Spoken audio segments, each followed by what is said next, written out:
بسم اللہ الرحمن الرحیم۔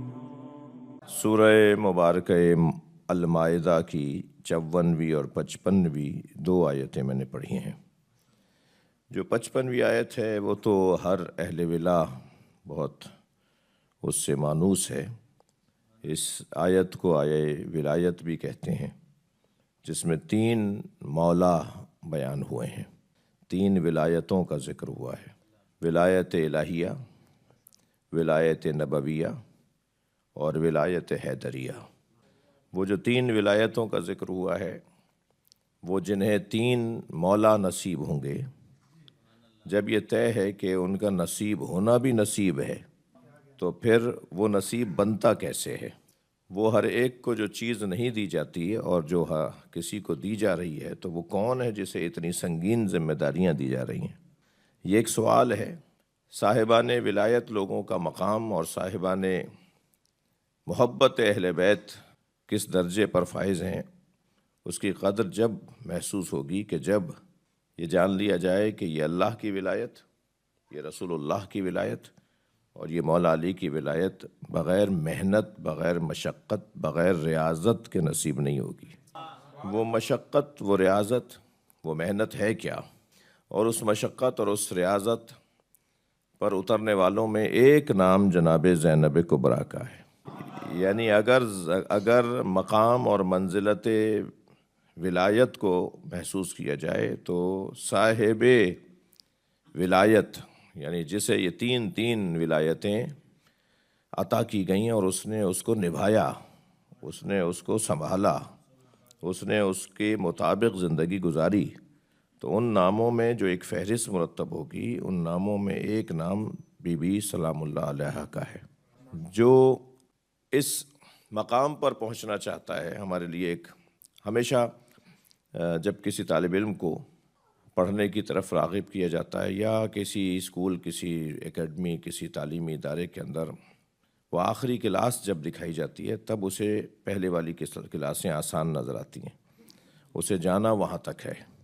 تو جناب زینب کبریٰ کی زندگی کا اگر ہم خلاصہ کریں گے تو ہمیں بی بی کا یہ جو مقام ہے، یہ جو عظمت ہے، یہ کوئی معمولی بات نہیں ہے۔ کون ہے جو شریکت الحسین ہے؟ کون ہے کہ جو کار امامت میں شریک ہیں؟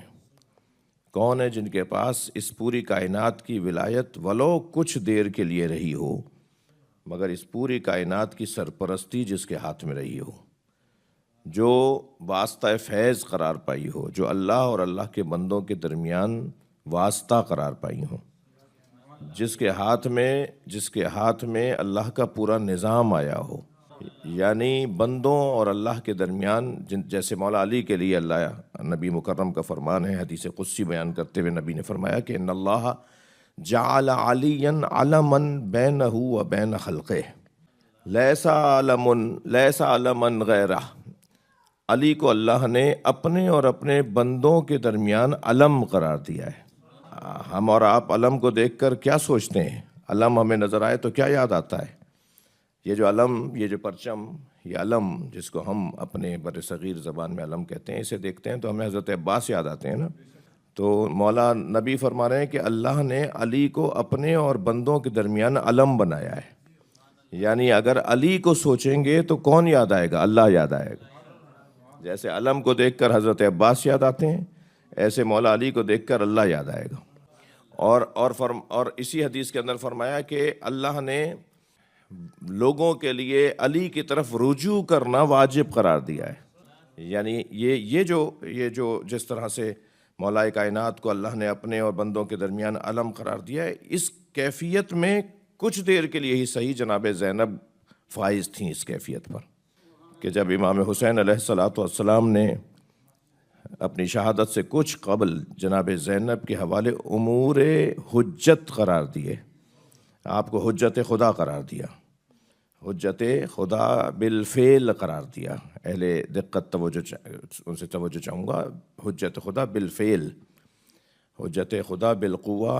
بہت بڑی تعداد میں شخصیات ہوتی ہیں، بہت بڑی تعداد میں شخصیات ہوتی ہیں جن کے پاس صلاحیت ہوتی ہے کسی منصب پر فائز ہونے کی، مگر وہ اس منصب پر فائز نہیں ہوتی ہیں۔ جب جاب دی جا رہی ہوتی ہے کسی کو، مثلا اس ادارے کے اندر 10 کرسیاں 10 سیٹیں ہیں، امیدوار تو 2000 ہوتے ہیں، پھر ان 2000 میں سے شارٹ لسٹ کرتے کرتے بات آتی ہے سینکڑوں میں، اور پھر سینکڑوں سے جی وہ 10 کو پورا کرنا ہے۔ تو وہ جو میرٹ بنایا جا رہا ہوتا ہے کہ کیسے کاٹیں گے، کیسے قابل ترین لوگوں میں اور قابل نکالیں گے، قابل ترین لوگوں میں اور قابل نکالیں گے۔ تو اب آپ ذرا امامت کے منزل میں دیکھیے کہ اللہ ارشاد فرما رہا ہے وَجَعَلْنَا مِنْهُمْ أَئِمَّةً يَهْدُونَ بِأَمْرِنَا، ہم نے ان میں سے کچھ کو امام بنایا ہے۔ اس کا مطلب یہ ہے کہ امام بننے کی صلاحیت بہت سو میں تھی، مگر ہم نے 12 کو امام بنایا ہے۔ اور لوگ بھی تھے کہ جو امام بن سکتے تھے، اور قابل لوگ بھی تھے، مگر پروردگار عالم نے ان قابل ترین لوگوں میں سے کچھ کو امام بنایا۔ یہ آیت تو یہی پکار کے کہہ رہی ہے وَجَعَلْنَا مِنْهُمْ أَئِمَّةً يَهْدُونَ بِأَمْرِنَا لَمَّا صَبَرُوا وَكَانُوا بِآيَاتِنَا يُوقِنُونَ، ہم نے ان میں سے کچھ کو امام بنایا ہے، اور امام ہم جسے بناتے ہیں اس کے اندر کم سے کم یہ 2 صفتیں ہوتی ہیں، وہ سب سے بڑا صابر بھی ہوتا ہے اور سب سے بڑا صاحب یقین بھی ہوتا ہے۔ اس کے اندر صبر بھی کمال کا ہوتا ہے، اور اس کے اندر یقین بھی دوسروں سے سب سے زیادہ ہوتا ہے۔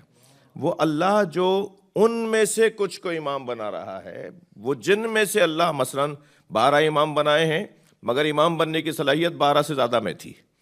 اب وہ جو 12 سے زیادہ ہستیاں ہیں جن میں امام بننے کی صلاحیت تھی، ان میں مثلا ایک نام حضرت عباس کا ہے، مثلا ایک نام ان میں سے حضرت زید شہید کا ہے، مثلا ان میں سے ایک نام حضرت سید محمد بلد کا ہے۔ یہ وہ لوگ ہیں، حضرت اسماعیل کا ہے جن سے اسماعیلی علیحدہ ہوئے، صاحب علم عالم دین، امام جعفر صادق ان کے علم پر فخر کرتے تھے۔ تو اس انداز کے جو حضرات ہیں ان میں سے اللہ کچھ کو امام بناتا ہے۔ اللہ جسے استاد قمر جلالوی نے تو بہت ہی سجا کر 2 مصروں میں کہا کہ مقام حضرت عباس کم نہیں تھا قمر، مقام حضرت عباس کم نہیں تھا قمر، پلاتی دودھ جو زہرا امام ہو جاتے۔ وہ ایک معیار کے لوگوں میں سے پھر اللہ اور زیادہ جب نکھارتا ہے اور انتخاب کرتا ہے تو پھر یہ 12 امام سامنے آتے ہیں، ورنہ ان عظمتوں کے حامل اور ہستیاں بھی موجود ہیں۔ جناب زینب دیکھیے، حضرت علی اکبر علیہ السلام، مولا عباس علیہ السلام، جناب زینب کبریٰ سلام اللہ علیہا، جناب معصومہ قم صلوات اللہ علیہا، یہ وہ ہستیاں ہیں کہ جو تالی تلوے معصوم ہیں۔ یعنی اگر 14 کے بعد کسی شخصیت کو حساب میں اور اہمیت میں گنا اور تولا اور پرکھا اور دیکھا جائے گا تو وہ یہ ہستیاں ہیں۔ یعنی 14 کے علاوہ جو ان کے بعد والی جو ایک تعداد بنے گی وہ یہ ہستیاں ہیں، اور جس کے بہت سارے دلائل ہیں، جس کو بہت اچھا سجا کر اہل علم نے بیان کیا ہے۔ جس کے دلائل میں سے ایک دلیل یہ ہے کہ جن کو کھڑے ہو کر خود امام سلام کرے ان میں سے ایک نام جناب زینب کبریٰ کا ہے۔ حضرت عباس کو ائمہ اہل بیت نے سلام کیا ہے، حضرت علی اکبر کو ائمہ اہل بیت نے کھڑے ہو کر سلام کیا ہے، حضرت معصومہ قم کو ائمہ اہل بیت نے کھڑے ہو کر سلام کیا ہے، جناب زینب کبریٰ کے دروازے پر ائمہ اہل بیت کھڑے ہو کر سلام کر رہے ہیں۔ یہ 4 ہستیاں، اور پھر ان کے بعد والی ہستیاں بنیں گی جناب مثلا زید شہید کی، جیسے فرض کریے سید محمد بلد کی، ایسے ہی جناب اسماعیل کی، یہ ان کے بعد والی ہستیاں بنیں گی۔ تو یہ جو ایک دلیل تو یہ کہ جن کو ائمہ اہل بیت کھڑے ہو کے سلام کر رہے ہیں ان میں سے ایک نام جناب زینب کبریٰ کا ہے۔ پھر یہ جو 14 اور 12 کے بعد والے یا ان سے پہلے والے لوگ ہیں، یعنی ان کے بعد پھر آخری مقام اور بڑا مقام، اور پھر اس کے بعد اللہ کا مقام ہے، یعنی سب سے اونچا مقام اللہ کا، اللہ اکبر ہے۔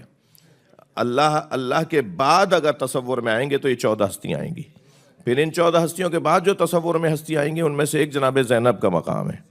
ان جناب زینب کی یہ کیفیت اور آپ کی یہ عظمت اور آپ کا یہ مقام، اس کے دلائل میں سے ایک دلیل یہ ہے کہ یہ 14 معصوم عن الخطا ہیں، اور جناب زینب جیسی ہستی محفوظ عن الخطا ہے۔ علماء اہل کلام نے اس طرح سے بھی تقسیم کیا ہے جناب زینب کی عظمت کو، جناب عباس کی عظمت کو، جناب علی اکبر کی عظمت کو، اور ائمہ اہل بیت اور 14 معصومین کی عظمت کو۔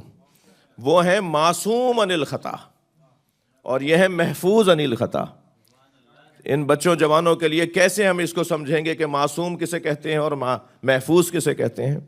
معصوم اسے کہتے ہیں، توجہ چاہوں گا، معصوم اسے کہتے ہیں جو کر دے وہی شریعت بن جائے، اور محفوظ اسے کہتے ہیں جو شریعت ہے اس سے ہٹ کر کبھی زندگی نہ گزارے۔ مثلا نبی مکرم کے برابر میں حضرت امام حسین 5 سال کے سن میں کھڑے ہیں نماز جماعت کے لیے، نماز کے لیے مصلی پر سرکار کے ساتھ تشریف فرما ہیں، نانا کے ساتھ تشریف فرما ہیں۔ نبی مکرم نے تکبیر کہی، امام حسین نے بھی نانا کے ساتھ تکبیر کہی، مگر امام حسین کی تکبیر، اب میری تعبیر کچھ اور ہوگی، امام حسین کی تکبیر کہنے کا انداز نبی کو اتنا اچھا لگا کہ نبی نے چاہا حسین ایک دفعہ اور اللہ اکبر بولے، کہ نبی نے پھر دوبارہ اللہ اکبر کہا۔ پھر امام حسین نے فرمایا تو پھر نبی کو اتنا اچھا لگا کہ نبی نے چاہا کہ حسین ایک دفعہ اور اللہ اکبر بولے۔ اس طرح 7 مرتبہ امام حسین سے نبی نے اللہ اکبر کہلوایا، تب نماز شروع کی۔ اب شریعت کا حصہ ہو گیا ہے کہ جب بھی نماز پڑھو 6 مرتبہ مستحب اور 7ویں مرتبہ واجب سمجھ کے تکبیر کہہ دو۔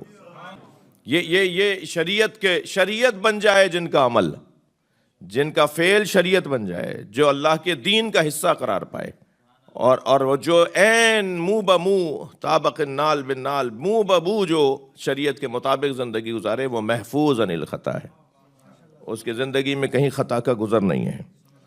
یہ ہستیاں جن کو چہاردہ معصومین سے ہٹ کر یا پہلے یا ان کے علاوہ تصور کیا جائے گا، ان ہستیوں کو اللہ نے یہ ولایت عطا کی ہے۔ یعنی ان کے سب سے پہلے کس کے پاس یہ مقام ولایت الہیہ، مقام ولایت نبویہ، مقام ولایت حیدریہ کس کے حوالے کی گئی ہیں؟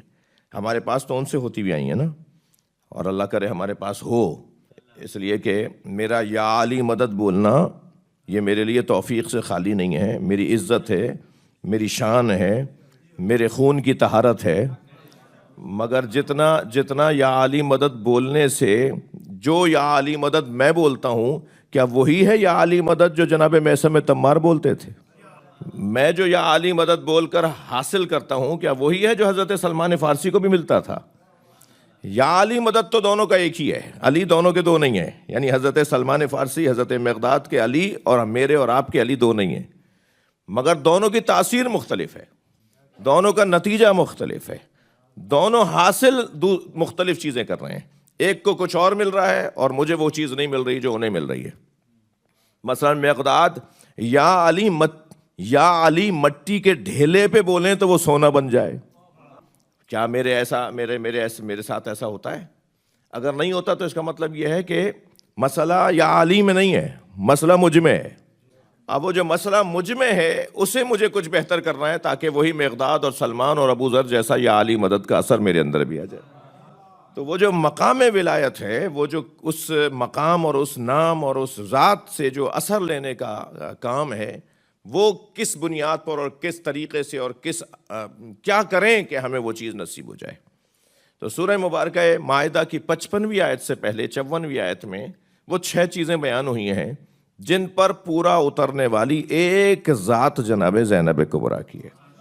وہ 6 صفتیں کیا ہیں کہ جنہیں اگر میں اپنے اندر ڈال لوں اور اپنے اندر ان کو گویا اپنا لوں اور ان پر عمل پیرا ہو جاؤں، تو پھر وہ 3 ولایتیں جو اللہ امانت کے طور پہ دینا چاہتا ہے۔ بھئی ہر ایک کو تو آپ یہ ممبر بھی نہیں دیتے، ہر ایک کو تو آپ یہ مائک بھی نہیں دیتے، ہر ایک کو تو آپ یہ مصلی بھی نہیں دیتے۔ جب میں اور آپ ہر ایک کو ہر چیز نہیں دیتے تو اللہ ہر ایک کو علی کیسے دے دے گا؟ اللہ ہر ایک کو نبی کیسے دے دے گا؟ اللہ ہر ایک کو توحید کا عقیدہ کیسے دے دے گا؟ سب کو یہ نہیں ملے گا، یہ توفیق ہے، یہ کوئی کیفیت ہے۔ جی ہر رن وے پہ ہر جہاز نہیں دوڑتا، ہر روڈ پر ہر سواری نہیں دوڑتی، ہر گھر میں فرشتہ نہیں اترتا، ہر گھر میں وحی نہیں آتی، صلاحیتوں اور قابلیتوں کو دیکھ کر چیزیں امانتیں سونپی جا رہی ہوتی۔ یہ بہت بڑی امانت ہے جسے ولایت علی بن ابی طالب کہا جاتا ہے، جس کے لیے قرآن کی ایک اور آیت میں ارشاد ہوا کہ ہم نے اس امانت کو آسمانوں کو دیا تو اس نے لینے سے انکار کر دیا، پہاڑوں کو دیا تو لینے سے انکار کر دیا، ہم نے زمین کو دیا لینے سے انکار کر دیا، انسان نے اسے قبول کر لیا، اور کانا ظلوما جہولا، اور اسے کیا پتا کہ اس نے کیا لے لیا اپنے ہاتھ میں۔ صلوات پڑھیں ذرا محمد و آل محمد۔